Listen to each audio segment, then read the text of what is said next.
तो अभी हम लोग पॉलिटी पढ़ने वाले हैं और ये हमारा पॉलिटी का फर्स्ट वीडियो है। तो इस वीडियो में हम लोग सबसे पहले संविधान के बारे में कुछ महत्वपूर्ण बातों को जानेंगे। जैसे कि हमारा संविधान जो है बन के तैयार हुआ था 26 नवंबर 1949 को।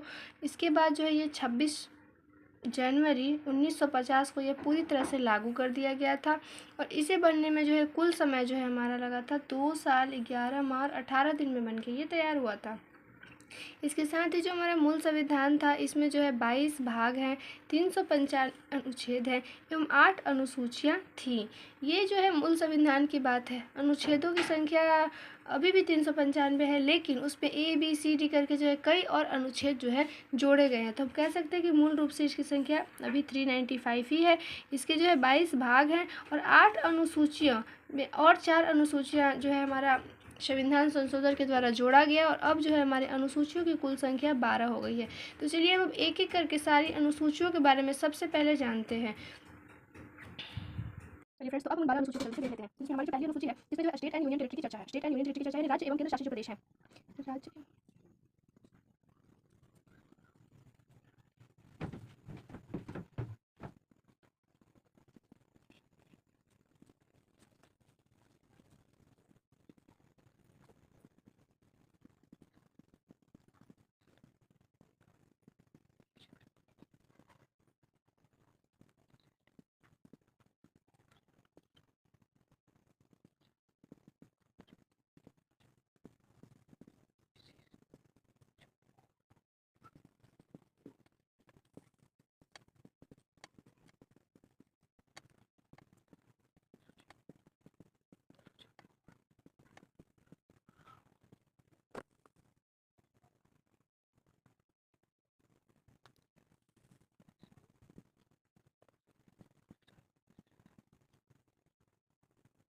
तो फ्रेंड्स, अभी हमने ये सारे कंप्लीट हमने लिख लिए हैं कि कौन सी अनुसूची में क्या है। तो सबसे पहले अनुसूची है जिसमें हमें स्टेट और यूनियन टेरिटरी के बारे में जानकारी मिलती है। जैसा कि आप सभी को बता दें कि फर्स्ट में हमारा जब भाषाई आधार पे हमारा जो है राज्यों का गठन होगा, इसके पश्चात जो है 1956 के बाद जो है यहाँ पे गठन होता है 14 राज्य और 8 उसके साथ यूनियन टेरिटरीज थी, यानी कि केंद्र शासित प्रदेश का जो है तो शुरुआती में जो है गठन होता है। तो जो राज्य और यूनियन टेरिटरी की जो भी जानकारियाँ मिलती हैं वो हमें मिलती हैं शेड्यूल फर्स्ट में।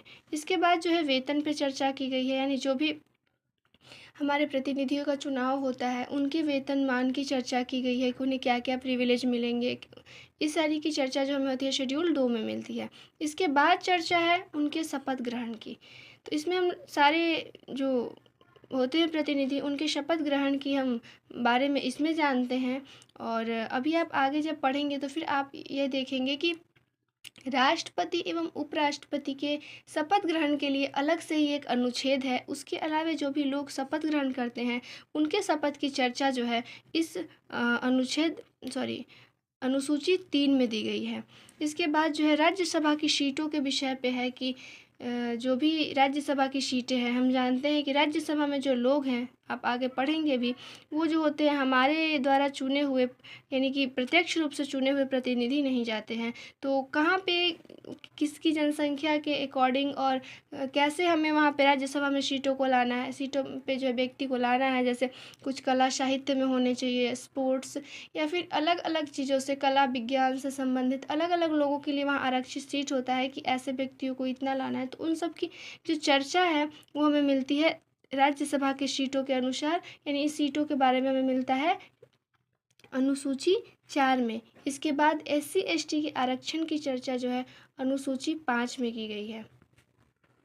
उसके बाद जो है 4 जो पूर्वोत्तर के राज्य हैं उनको विशेष आरक्षण की जो चर्चा है वो किया गया है हमारा 6 नंबर की अनुसूची में, जिसमें हमारा आता है AMTM, यानी कि असम, ये हो गया आपका असम, ये हो गया आपका मिजोरम, ये हो गया आपका त्रिपुरा और ये हो गया आपका मेघालय। तो इस तरह से जो है 4 जो पूर्वोत्तर के राज्य हैं जिन्हें विशेष प्रिविलेज दिया गया है, तो उसे हम याद कर सकते हैं AMTM से। और ये जो आरक्षण उनको दिया गया है, इसकी चर्चा जो है हमारी अनुसूची 6 में दी गई है। इसके बाद 7वें में जो है केंद्र और राज्य में जो शक्तियों का विभाजन होता है उसके विषय में है। तो इसमें जो होती है कुल 3 सूची होती है। एक राज्य सूची होती है, एक केंद्र सूची होती है और एक समवर्ती सूची है। तो जो राज्य सूची के विषय है उस पे जो होता है जो राज्य की सरकारें हैं यानी कि स्टेट की जो गवर्नमेंट है वो कानून बनाती है। जो केंद्र की सूची है उस पे केंद्र सरकार कानून बनाती है। वहीं जो समवर्ती सूची है इस पे जो होते हैं स्टेट एंड सेंट्रल दोनों मिलके जो होते हैं कानून बनाते हैं। अगर किसी प्रकार का उनके बीच में डिस्प्यूट होता है तो इसमें जो होती है जो ये सेंट्रल गवर्नमेंट होता है इसकी बात को ही माना जाता है, स्टेट की बात को यहाँ नहीं माना जाता है।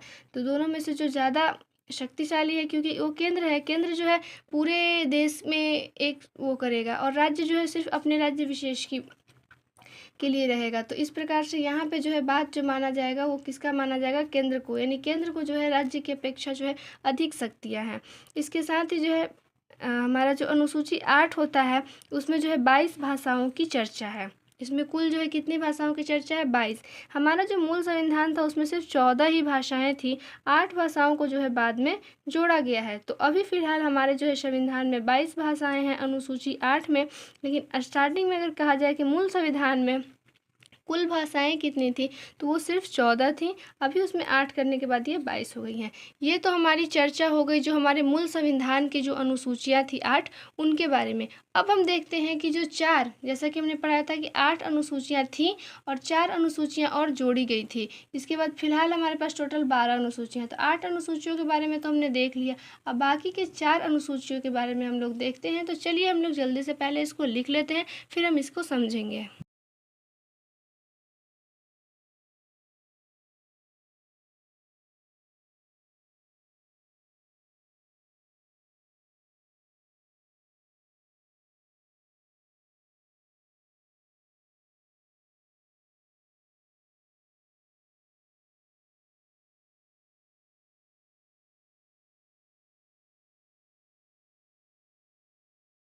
चलिए अब हम 9th नंबर का देख लेते हैं हमारे 9th नंबर के शेड्यूल में क्या है। तो 9th नंबर शेड्यूल जो था फर्स्ट अमेंडमेंट था।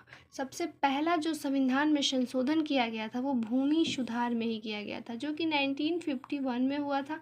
ये जो है हमारा संविधान का जो है ये फर्स्ट जो है उसमें अमेंडमेंट हुआ था, यानी पहली बार अगर कुछ संशोधित किया गया था तो वो था भूमि से रिलेटेड जो भूमि सुधार था वो।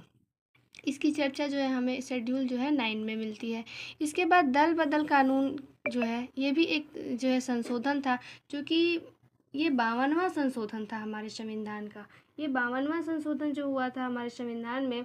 इस समय जो अगर हम प्रधानमंत्री की बात करें तो इस समय जो है राजीव गांधी जो होते थे यहाँ के प्रधानमंत्री थे। इसके बाद इसमें विशेष रूप से ये बताया गया था कि आप अगर एक पार्टी से चुनाव लड़ते हैं तो चुनाव लड़ने के बाद जो है आप अपनी पार्टी बदल के दूसरे पार्टी के साथ नहीं हो सकते, आपकी पार्टी वही रहेगी। इसके बाद जो है पंचायत के विषय में जो है जो शेड्यूल बना ये जो है हमारा 73वां संविधान संशोधन है जो कि 1992 में बना था।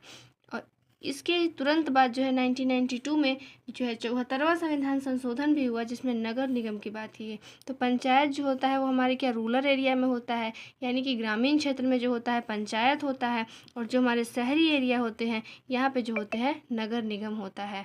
तो इस तरह से हम लोगों ने ये कंप्लीट करा। अगर इसकी पंचायत के बारे में हम लोग थोड़ी सी बात अगर और जाने तो ये जो होता है राजस्थान में जो है सबसे पहले राजस्थान के जो नागौर ज़िला था वहाँ पे ये स्टार्ट किया गया था। तो इस जो है इसके साथ जो है हम अपनी इस वीडियो को यहीं पे एंड करते हैं और मिलते हैं अगले वीडियो में जिसमें हम लोग शुरुआत करेंगे अनुच्छेद के बारे में, यानी आर्टिकल्स पढ़ने का शुरुआत हम लोग अगले वीडियो से करेंगे। तो इस वीडियो में हमने क्या क्या कवर किया चलिए हम एक शॉर्ट में देखते हैं जल्दी से। तो इस वीडियो में सबसे पहले हमने जाना संविधान की जो कुछ चर्चा हमने जो किया इसके इंट्रोडक्शन का वो हम लोगों ने देखा। इसके बाद जो है हम लोगों ने जाना कि हमारा जो है 8 पहले अनुसूचियाँ थी जो अब 12 हो गई हैं और ये 12 अनुसूचियों के बारे में हमने जाना। तो आई होप आप लोगों को ये वीडियो अच्छा लगा होगा। और अगले वीडियो में हम अब पढ़ने वाले हैं संविधान का भाग 1 पढ़ेंगे जिसमें हम लोग की 1 से लेकर 4 तक हमारा जो है आर्टिकल है उसको पढ़ेंगे हम लोग। इसके साथ ही हम लोग ये देखेंगे कि जब हमारा देश आज़ाद हुआ था तो उस समय जो है 552 रियासतें थी, तो किस प्रकार से उन्हें जो है एक करके आज भारत जो है एक यूनियन बना हुआ है। तो इसकी चर्चा हम लोग करेंगे अगले वीडियो में। तब तक के लिए बने रहिए। अगर वीडियो अच्छा लगा तो इसी तरह के वीडियो के लिए चैनल को सब्सक्राइब कर दीजिए।